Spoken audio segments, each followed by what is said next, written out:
You may remember Knights of the Nine from last year, which wasn't really an expansion, just more of a compilation of downloadable content for the Elder Scrolls Oblivion, which of course came out last March. Now, Shivering Isles is an actual expansion. You get a huge new landmass to explore, which is ruled by one of the crazier people to enter into Elder Scrolls lore, Sheogorath. You're back! How nice for you! So the basic deal with this game is you enter the Shivering Isles through a gate that pops up in Nibbin Bay after you install this thing, and you quest for Sheogorath. Now, his realm is getting threatened by something called the Knights of Order, who are going to sort of wipe out the whole area if you don't do something about it. The main quest here is really interesting, mostly because Sheogorath is completely insane. Now, a lot of his dialogue doesn't make any sense, but it is really entertaining to listen to. It's well written, and his voice is well acted, so he's a really compelling character and someone who definitely keeps you moving through the plot line, which lasts about as long as like a guild quest from Oblivion, maybe a little longer, but it's definitely more entertaining than something like the Mages or Fighters Guild from that game. Mainly because Bethesda has continued to sort of pack fiction into each of the quests to make them really entertaining. So, you may be doing a fetch quest, but because there's so much stuff happening around it, because you get really good rewards at the end, and because you have some interesting choices to make over the course of the quest, it really doesn't feel like a fetch quest at all, and really helps to make the game a lot more entertaining. Along with the new main quest, you get some armor types, which anyone who's played Oblivion for several hundred hours is probably salivating at the prospect of.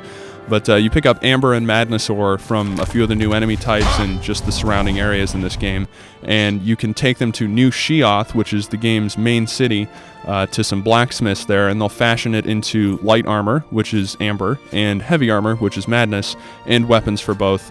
And they look really cool, like the previous game. There's some really great inscriptions and just designs on all these armors that, you can't see even if you're playing in first-person mode all the time, but if you switch to your menu, you can really check them out, and, they look really nice. It's a good addition. And you also get some new armor types just by going through the quest. There's some rewards.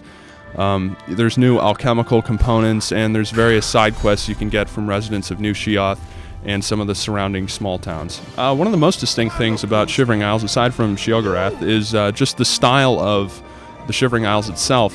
It's a lot more fantastical, if that's possible for a fantasy game, than Cyrodiil, which is where Oblivion took place. The land itself is split into halves. One half is Mania, one half is Dementia. Mania is sort of the happy, spastic type area with giant mushrooms all over the place and multicolored grass, whereas Dementia is the more depressed area with rain and fog and something called the Hill of Suicides.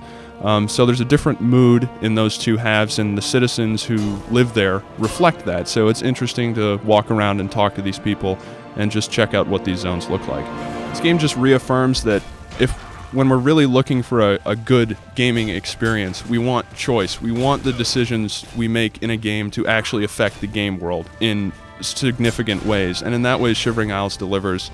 You have a number of options for some of the main quests you do for Sheogorath, and they really do dramatically affect the game world. And that's just something that really pulls you in, that really gets you involved, and that really keeps you moving through the content. If you haven't been on an Oblivion binge recently, then this is a great way to pick the habit back up. You'll definitely be hooked for at least the main quest, and you'll want to check out the environment. There's some cool things to find, a lot of good items, a lot of extras, new spells and summons and that kind of thing. So yeah, it's a really good expansion and a worthy addition to the Elder Scrolls universe.